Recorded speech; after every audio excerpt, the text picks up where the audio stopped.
आत्मा को प्रणाम किया गया है, सत्यम परम धीमहि। और सत्यम परम धीमहि कहते हुए ये बताया गया है कि भैया चाहे आप किसी को भी अपना इष्ट क्यों न मानते हो, लेकिन अगर जो आपका इष्ट है उसका संबंध सत्य से है, कोई ऐसा है जो अपने भगवान को असत्य मानता होगा, किसी भी धर्म का व्यक्ति हो, तो जो अपने इष्ट को सत्य मानता है तो सत्यम परम धीमहि कह करके, और महाराज यहां बताया गया है कि जो अपने इष्ट को सत्य मानता है, बोले बस भागवत का वो अधिकारी है। सत्यम परम धीमहि कहा, वो सत्य स्वरूप परमात्मा जो इस जगत की सृष्टि करते हैं, इस संसार को बनाते हैं। परमात्मा ही संसार को बनाते हैं, वो परमात्मा ही संसार का पालन करते हैं।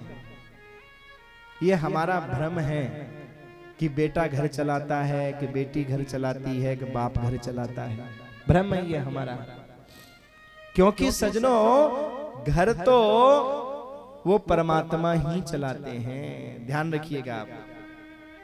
अच्छा एक बात बताओ, जब बालक माँ के गर्भ में था तो वहां रोटी देने के लिए कौन गया? बाप गया कि भाई गया? कौन गया? बेटा गया? कौन गया वहां खिलाने के लिए?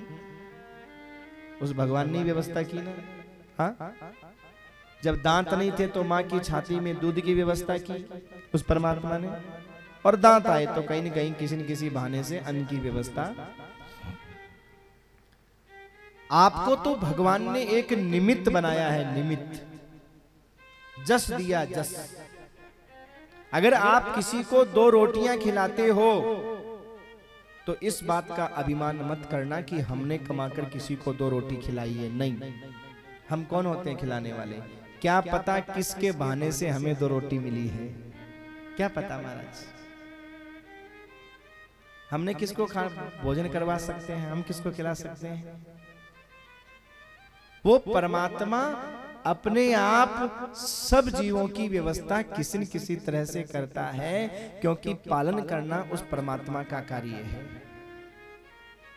जन्म देना उस परमात्मा का कार्य है, और संहार करना भी उस परमात्मा की कृपा है। आप कहोगे महाराज ये जन्म और पालन 2 तो कृपा समझ में आती है, पर संहार करना भी उसकी कृपा है, ये बात समझ में नहीं आई। किसी को कोई मार दे, कैसा कृपा की, ये कोई कृपा है? जरा विचार करो, अगर इस संसार से किसी को भगवान उठाए नहीं तो धरती पर कई जगह रहेगी रहने के लिए? विचार करो। अच्छा, वो जर्जर शरीर काम भी क्या आएगा? एकदम ढांचा हो जाएगा, कंकाल हो जाएगा। चलो वो कंकाल भी चलता फिरता रहा तो 10 पीढ़ी पुराना तुम्हारा कोई दादा सामने से आ रहा होगा तो आप उसे क्या कह करके बुलाओगे? बोलो, कोई मरे ही नहीं तो 10 पीढ़ी पुराना कोई दादा तुम्हारे सामने से आ रहा है, क्या कहोगे? क्या कौन सा दादा बोलोगे उसको? 1 नंबर, 2 नंबर, 10 नंबर, 5 नंबर? महाराज ये रिश्ते ही गड़बड़ हो जाएंगे सारे के सारे। इसलिए भगवान की कृपा है कि वो परमात्मा जन्म देते हैं, पालन करते हैं, और सृष्टि की समानता बनी रहे इसलिए संहार भी करते हैं। जर्जर शरीर का नाश करके हमारे ऊपर परमात्मा कृपा करते हैं, इसलिए भगवान की कृपा है मेरे भाई। बहुत सुंदर। जो ब्रह्मा जी के द्वारा सारे संसार की सृष्टि करवाते हैं वो परमात्मा, जिनके नाभि कमल से ब्रह्मा जी का प्राकट्य हुआ। ब्रह्मा जी ने कहा मेरे लिए क्या आदेश है? तो कहा सृष्टि करो। तो ब्रह्मा जी ने कहा महाराज सृष्टि कैसे करूं? क्यों? बोले कोई भी काम करने के लिए उसका नक्शा चाहिए। आप घर बनाते हो तो पहले नक्शा बनवाते हो ना कि कैसा बनाना है घर। तो कहा महाराज सृष्टि का नक्शा तो दो।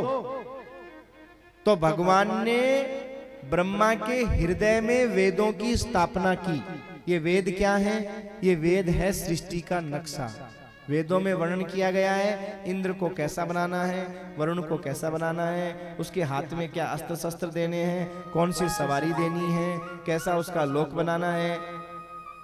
बस ब्रह्मा जी वेदों का सहारा लेकर के सारी सृष्टि बना देते हैं। और एक बात ध्यान रखना, ये सुई से लेकर के हवाई जहाज तक भी जो बनी है ना, ये वेदों से ही बनी है, क्योंकि नक्शा वही है। उस नक्शे के ऊपर विदेशियों ने रिसर्च किया है विदेशों में, तो महाराज सुई से लेकर के हवाई जहाज तक बन गई। हाँ, मगर जो वेदों में है वही संसार में है, और जो संसार में है वही वेदों में है, उसके अलावा और दुनिया में कुछ है ही नहीं। ऐसे सारी सृष्टि को बनाने वाले उन सत्य स्वरूप परमात्मा को हम प्रणाम करते हैं। अगले श्लोक में महाराज ये बताया गया कि भगवान को कौन प्रिय है, भागवत का स्वरूप क्या है। धर्म प्रोजित कैतवोत्र परमो निर्मत्सराणाम सताम। भगवान को कौन प्रिय है? निर्मत्सराणाम सताम। जो निर्मल मन वाला है ना, वही भगवान को सबसे प्रिय है, कपट रहित। एक बात बताओ, कपटी आदमी जब हमें ही अच्छा नहीं लगता तो भगवान को अच्छा लगेगा क्या? हाँ? तुमसे कोई कपट करे तुम्हें अच्छा लगेगा? बात करना चाहोगे उससे? बस फिर भगवान को कैसे अच्छा लगेगा? यही बात इस भागवत के प्रथम स्कंद के पहले अध्याय के दूसरे श्लोक में लिखी है, और इसी का अनुवाद गोस्वामी जी महाराज रामचरितमानस में करते हैं। राम सिया राम सिया राम जय जय राम। राम सिया राम जय जय राम। राम सिया राम जय जय राम। राम सिया राम जय जय राम। मोहि कपट छल छिद्रन भावा। मोहि कपट छल छिद्रन भावा। राम सिया राम जय जय राम। राम सिया राम जय जय राम। निर्मल मन जन सो मोहि पावा। मोहि कपट छल छिद्रन भावा। राम सिया राम जय जय राम। राम सिया राम जय जय।